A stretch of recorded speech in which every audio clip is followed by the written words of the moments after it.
Hello, welcome back to the channel of nonsense. There's an MT10 at a petrol station. I'm going to let you make your own rubbish joke. It's fine. It's not too inefficient. But anyway, how are you doing? Just doing a bit of vlogging. It started. There you go. It's getting a bit slow at starting this. And because it's a bit of a bittersweet video, really, especially if I drop this going across here trying to run that lady over. It is autumn. I love autumn. Done lots of videos about riding in autumn before. It's awesome. But it's also the time of the year where we start to see lots of lovely shiny new motorbikes from all different manufacturers as they tease us with their wares and share a bit of new thigh, as it were. But there's been so much bad news in the motorbike world lately. I'm starting to worry if anyone's actually going to be around to buy or sell these new motorbikes that we're about to see. And there is some interesting stuff coming up. I think we're about to see a bike I'm personally very interested in, the new KTM 1390 Super Adventure Evo. But I went online to see, oh yeah, remind me, where's my nearest KTM dealer? And I don't think I've got one anymore.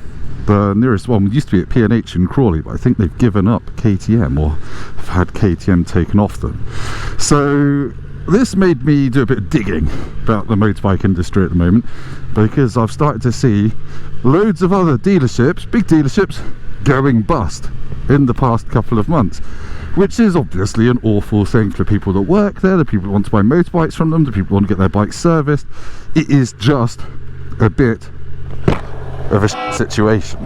So in the past couple of months I've seen completely motorbikes disappear, or apparently go into administration. JW Groombridge, which is a very long running dealership, that's gone. Lind is closing some of its Harley dealerships. One in Reading's gone.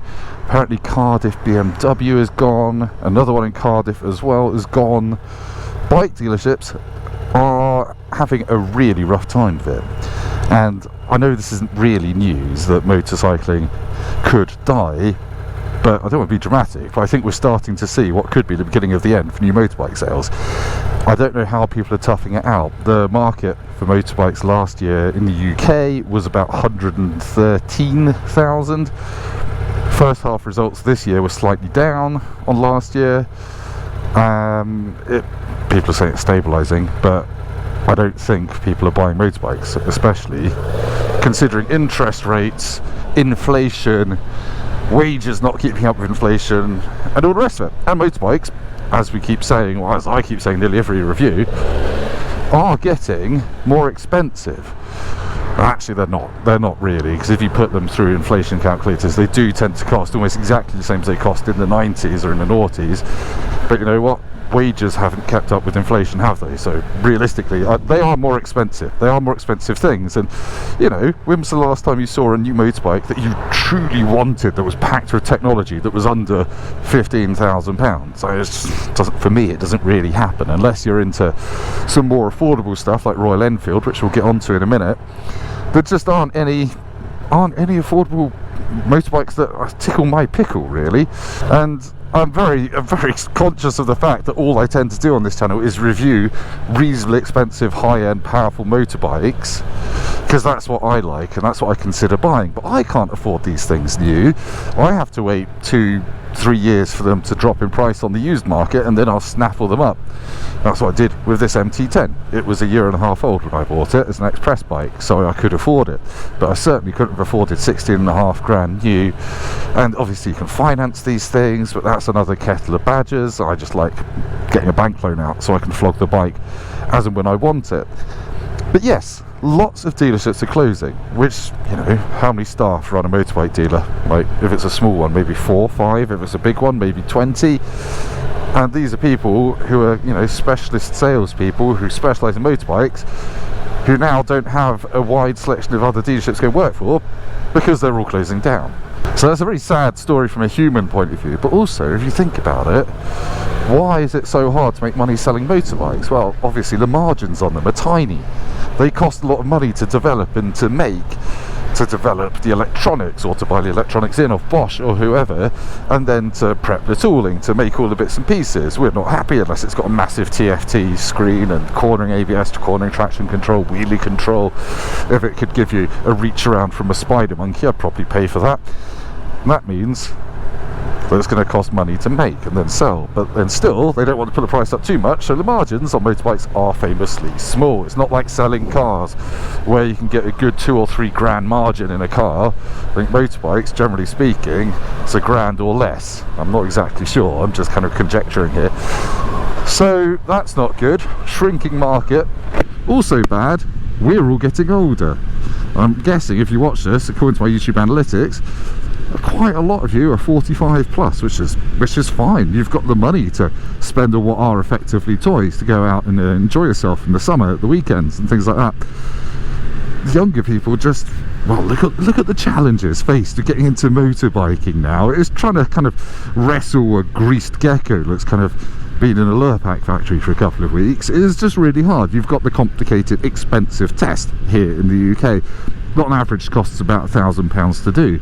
Then you've got to insure the bastard. I pay £800 to insure this. I've got 15 years no claims. How is someone going to get on a bike, admittedly not an MT10, if they've just passed their test? And then there's all the kit that you have to get. That's expensive. Yada yada yada. It's not surprising that the motorbike population is aging quite rapidly, and there's not a lot of young blood coming in to replace it. And if you're, what, 21, 22, getting into bikes, you're going to need something affordable probably. You're not going to be getting a 28 grand Panigale V4 or something like that. If you are, then fair play, well done.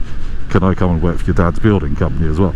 No, seriously, it's just who is going to be buying these bikes. So diminishing bike sales, small margins, and if you're running a bike dealership, I imagine life is tough as nails right now. Electricity prices are through the roof. All your overheads are going to cost an absolute fortune, staffing costs, all the rest of it.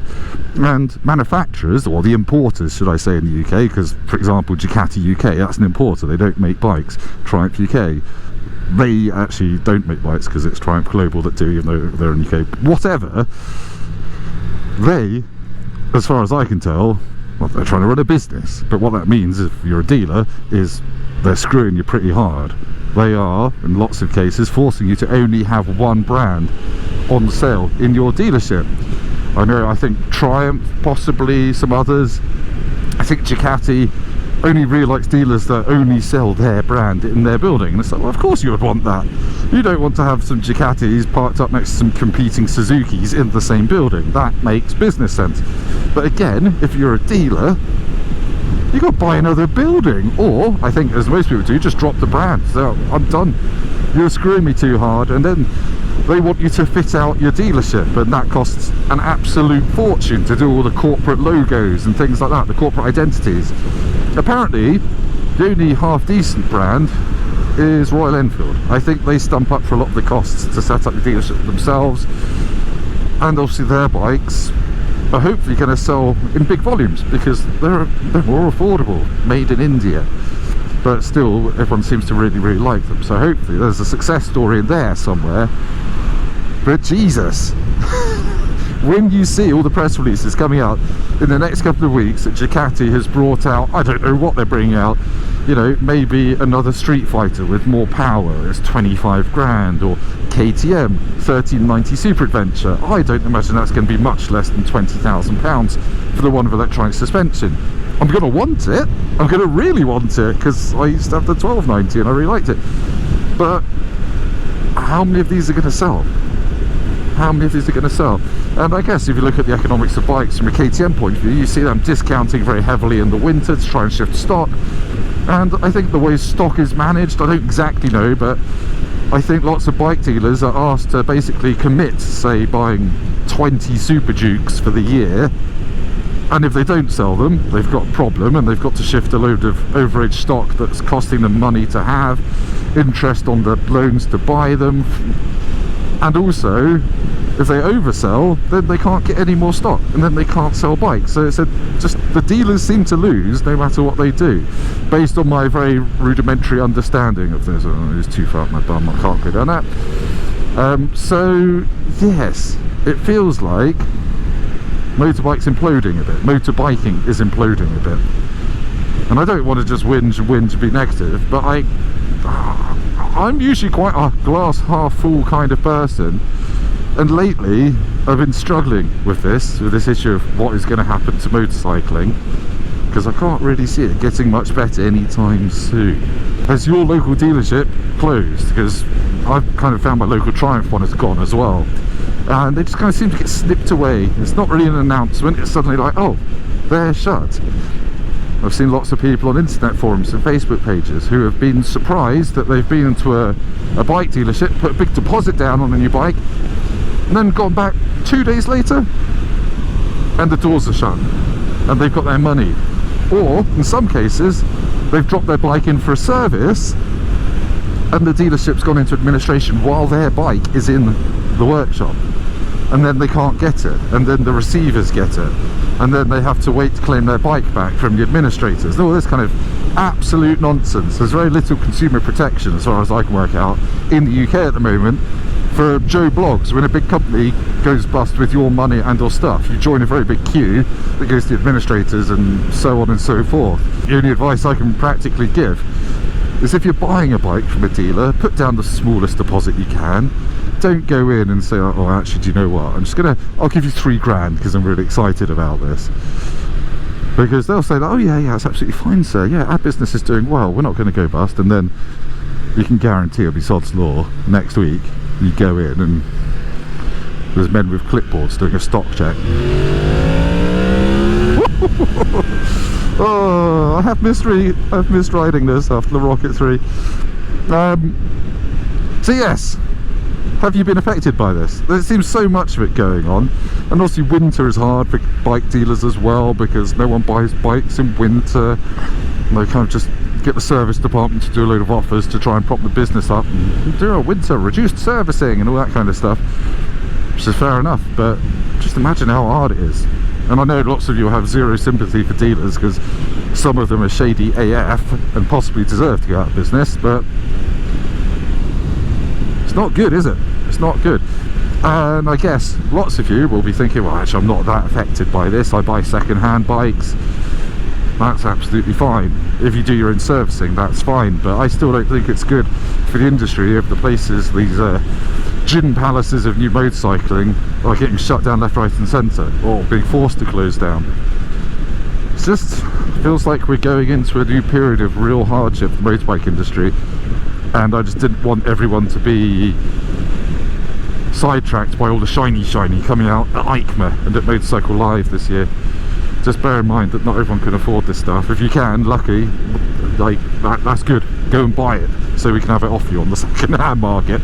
If you could get a Multistrada V4 RS, that'd be great. Maybe drop it, damage it a little bit, and then send it to a dealer somewhere in Surrey so I can have it for pennies next year.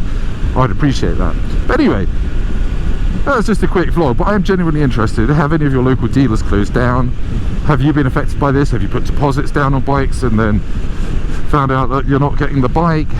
Have deals been welched on, that kind of stuff? I'm just keen to know, when did you last buy a new bike? Maybe you didn't buy a new bike in the past 5 years. I'm just interested to know. Take a bit of a straw count, really. But anyway, happy Sunday. I just wanted to get out and chat about this because I think it's worth considering and just worth knowing in the current climate, where you'll just see YouTubers like me as well just saying, oh, look at this great new bike, isn't it cool, yeah, and then no one can actually afford the bastard thing. Anyway, that's the end of this very serious and probably not very fun discussion. Give this video a like if it has somehow aroused you. Go down to the comments, tell us about your new bike plans and what you think of the situation of the market, and I'll see you next time, when hopefully I'll be having a bit more fun. Oh yes, the Rocket 3 review will be up next, I think next week, once I've edited it. That bike, flipping amazing, but again, 24 grand.